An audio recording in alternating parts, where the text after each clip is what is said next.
Hello and welcome to India Today SoSouth. I'm Gautam Shankar.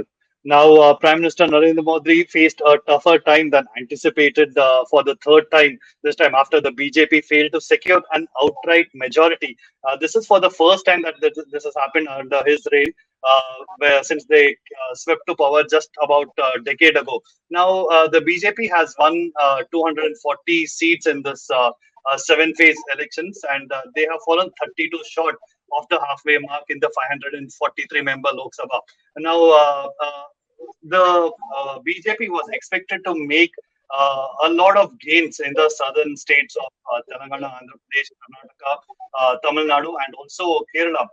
But it was sort of a bittersweet moment for them uh, when it comes to the vote share and seat share. Because they to go past the remember that the Modi government had said that this time the target is going to be up ki bar 400 par, and the southern states were expected to contribute in big numbers for this, but that hasn't happened. A few states did contribute though, and also there was consolidation in Karnataka. So to discuss more on the southern states, I'm now joined in by senior political analyst T.S. Sudhir. Thank you for joining us on this show, sir. Right. Thank you, Gautam. So, Sudhir, would you say the BJP's expectations were met in the southern states? Which were the big hits and misses, according to you? A lot of people, Gautam, often say that people don't understand Hindi in the South, but they definitely understood Ab ki bar 400 par. I'm here at the Hmm. Delhi airport, and if the NDA plane is really going to take off as far as the central government is concerned, I think they need to really thank the destinations in the South, mainly Bengaluru, Vijayawada, and Hyderabad, because that's where the chunk of their MPs is going to come from. A significant chunk, better than last time, definitely. And of course, one solitary passenger from Kerala in the form of actor turned politician Suresh Gopi. Um Yeah. Talking about what has really happened in the South, yes, to a large extent, the BJP did try to kind of make its presence felt in southern part of India. Prime Minister Narendra Modi campaigned extensively in Tamil Nadu, which has not, led to any kind of gains. They have scored an absolute zero in the state of Tamil Nadu. So neither the Sengol worked nor Prime Minister's interest and the fact that he likes Upma helped. The Modi idlis that are sold in Salem did not help. So Tamil Nadu continues to be an area where the BJP is not able to make inroads, but definitely they would take heart from the fact that they managed to open their account in Kerala. Uh, Hmm. Not done so well in Karnataka. Definitely, Telangana they have done better, but Andhra is going Yes. to be really the story of this particular election. Absolutely, because that was about smart alliance, wasn't it, in Andhra Pradesh? Because right now, Jagan Mohan Reddy was said to be in close ranks with the BJP over there, but the BJP swept him aside, knowing that there could be a perceived anti-incumbency, and it was a very clever move to have Chandrababu Naidu there. Now he is going to end up as a senior ally in the BJP this time in the NDA. Oh, well, I think one side story which I find very interesting is that it does not help to be sitting on the fence. The three parties that sat on the fence have been swept aside in the election, in the sense that you Yeah. need the India bloc or be the NDA. Parties like the YSR Congress, parties like the Biju Janata Dal, parties like the BRS, all of them have done extremely poorly as far as this election is concerned.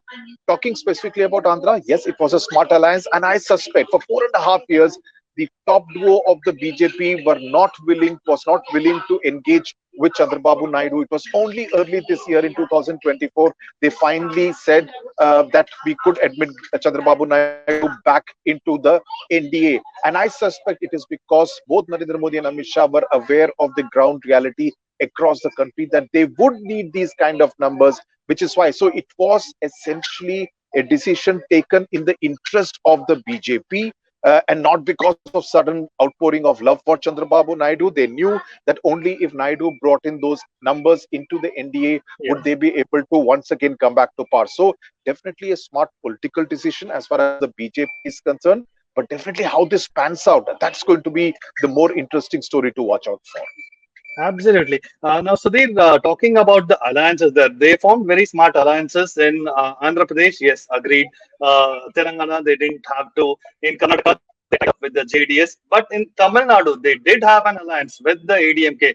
Now, the latest vote share data has come in, which suggests that BJP is going to end up with about 18% vote share, and the DMK has got past 20%. Now, with those two combined, they could have actually surpassed the DMK's vote share in Tamil Nadu. So, would you say that it wasn't a smart move there because it was all down to Annamalai when he made the comments? The BJP had to take a stand there, and the ADMK cut the ties. So, do you feel this has cost them? Well, I see the two main players there are the DMK and the AIDMK, the two Dravidian parties. So the alliances could be formed only with the second rung parties out there. Now, look at a party like the PMK, which contested, I think, 10 seats. The Yes. PMK is Yes. strong only in the northern Tamil Nadu belt, and their vote base is essentially consisting of the Banyar community. The risk always with having a party like the PMK in your alliance is that it leads to a reverse consolidation of all the anti-Banyar communities, and that's a risk which not only the PMK Okay. candidate faced, it was also faced by the other candidates of the NDA alliance. So that's always a risk that a party like the PMK always brings to the table. I think the big lesson out there is that for the BJP in Tamil Nadu, it does not, help if you are only there in the media, if you are there only in the social media circuit. You need to get on Mm. the ground, get your hands dirty, create the cadre base in Tamil Mm. Nadu. In fact, when I mentioned in one of the shows earlier that the Tamil Nadu BJP will have to do that. I got a lot of hate mail saying that, oh, you are saying this. Look at the crowds that Annamalai is garnering. But obviously, their performance here, yes, their vote share would have gone up, obviously has gone up, but it's not translating Yes. into any seats. And electoral democracy is all about winning seats. To show a score of Yes. 0 out of 40, while you are claiming that you're going to come to power in 2026, get a rich harvest of seats in the Lok Sabha in 2024, obviously you have ended up with egg on your face. So Annamalai and company, I still think Annamalai is still the best bet for the BJP in Tamil Nadu, but they Okay. need to get down to the drawing board and say that, okay, we are going to build the party on the ground. All right. Annamalai remains the best bet, but that also reminds me. I was just talking to Sumant Raman yesterday. He feels that Annamalai has to be cast aside, bring in Tamil Sai Soundararajan, but that's a discussion for another day.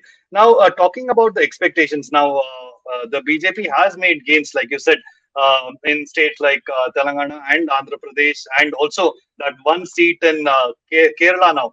Thrissur's Suresh Gopi has one over there. And also in Karnataka, we have Kumar Swamy there. The reason I'm mentioning these names and seats are now will these candidates, will these regional party leaders actually find union cabinet positions because they have contributed. Now, keep in mind the mandate. The BJP by itself does not have a majority. They'll have a bigger bargaining power this time around, won't they? The southern states specifically. Yeah, no, when you say southern states, I think mainly it's Chandrababu Naidu and the Telugu Desam. But I suspect Telugu Desam may not really want to join the union cabinet. He may ask for something like the Lok Sabha speaker. He would try to get maximum benefits for the state of Andhra Pradesh, including Yeah. special category status, including many financial benefits. So that's something which he would like to do. I suspect, I mean, having known Chandrababu Naidu since 1995, tracked his career very closely, I suspect that, see, he wouldn't want anyone apart from him and his son Nara Lokesh to be negotiating, to be seen as the faces of the Telugu Desam nationally. If he has a minister at the state, like I mean at the center, like he used to have Ashok Gajpati Raju as the civil aviation minister earlier, I think that would lead to another kind of a power center. At least Delhi would look at him as some kind of a power center. I suspect Naidu may not agree to that, but who knows? I mean, politics is very dynamic, very fluid. In the negotiations that they have with the center, it's quite possible that he may. But as of now, looking at how he behaved between 1999 and 2004, when he was part of the Vajpayee-led NDA, I think that's something which I would think. So maybe he would agree to become the NDA convener, a post he has held in the past. You Maybe. spoke about Kerala. Now, Suresh Gopi has won, definitely. Congratulations to him. Great guy to get. But is he the kind of person which would lead to a revival and greater support for the BJP in Kerala? Now, he's not a grassroots politician. He's not someone who Absolutely. has risen from the cadre. He's a lateral entry into the BJP. So I suspect in the long run, a Suresh Gopi victory may not really yield rich dividends for the BJP in Kerala. to kind of make further inroads into many more assembly constituencies in the 2026 elections. But definitely good news. At least the lotus has bloomed in the temple town, in the cultural center of Thrissur. So in that sense, pretty apt. And he has kind of defeated a heavyweight like Muralidharan, the son of the legendary Yeah. K. Karnataka. So in that sense, I mean, he has every reason to feel rather pleased with it. All right. Now, finally, Sudhir, in terms of absolute gains, which would be the biggest hit? One big hit, according to you, and one big miss in the southern states, according to you. Because Karnataka, even though they performed well, but they have lost seats. And in Telangana, they have made the gains at the expense of the BRS. Andhra Pradesh, a smart alliance. Tamil Nadu, maybe you'll agree that it could be a big miss over there. So, what, Yeah. according to you, would be the one big hit and one big miss in the southern states? I think the miss is Tamil Nadu definitely. I mean Tamil Nadu they have got out hit wicket. I mean the batsman has fallen over the wickets. Telangana they have made gains, but 8-8-1 score is what most of us were expecting. And in the Yes. best case scenario, the BJP could have won 9 and the Congress 7. And 8-8 means Revanth Reddy is not really at risk as far as Hyderabad is concerned. Karnataka again a score like what the exit polls have predicted. If that was the case, DK Shivkumar and Siddaramaya would have been at risk. The Karnataka government's future would have been a bit jeopardized. That may not happen now because the BJP has not also not done as well as the last. It's even Stevens. Someone like a DK Suresh has lost. So in that sense, it's even Hmm. Stevens in Karnataka. I think. Hmm. See, I can tell you for the last 5 years in particular, the Telugus, especially after the defeat of Chandrababu Naidu in 2019, always felt left out of the entire power structure. The Yeah. the Telugu Garus have come back with a bang now. You would see now the Andhra lobby, and Andhra, because they did not have a capital, they did not have Hyderabad anymore. They always felt, I mean, no one comes here. We are nowhere, being spoken of at all. And Jagannath Reddy usually kept to himself in Amravati. So now you would see Absolutely.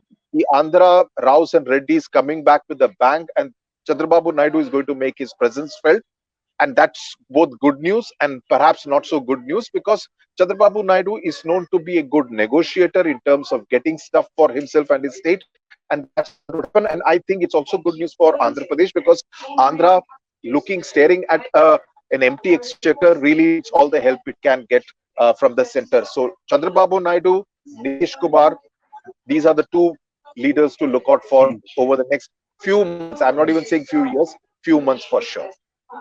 All right, and also keeping this tally in mind, because there are a few demands for Andhra Pradesh, very specifically the special category status or even Muslim reservation. That is something that Chandrababu Naidu and the BJP do not see eye to eye over. So, could these differences, do you feel it will be resolved smoothly, or it will lead to a bigger breakdown, maybe a I little later. Maybe right now we see these people Yeah, talking that okay, fine, I'm with the ND and all that. But are these sticky points in the future? no, I mean special category status. Some, I mean, the BJP will have to do a bit of a climb down. Chandrababu Naidu will have to accept some of the demands. So there has to be some kind of a common meeting ground. But whatever it may be the case, because earlier Jagan Mohan Reddy had to request because the BJP had a brute majority in parliament. They did not need YSRCP support except in the Rajya Sabha. So in that sense, this is a win-win situation for Andhra Pradesh for sure. And I think, I mean, All as right. far as the Muslim reservation is concerned, I think he will go slow on it. That won't be really on the priority list at the moment because that could create bad blood. But definitely right now, I think they would bargain hard to get a lot of stuff for the state. All right. I can See, almost see, hear that it's Chandrababu, time for your flight over there. Huh? see, Uh, Naidu was aiming for one capital of Amravati. He has, in addition to yeah, the state capital of Amravati, he has also now got a stake in the national capital of New Delhi. That's the story of this election. that's the story of this election: the Reddys and the Rao Win, Garus and win the one, two Telugu states. win one, get one free. Win one, get one free. All right. So that's the analysis there by Sudhir. Thank you so much for joining us today on India Yeah, Today. So yeah, some hits, some misses yeah, for the BJP, yeah. but lastly, the NDA has come back to power, and we'll see what manifests in the coming days with regard to Thank you. Thank you.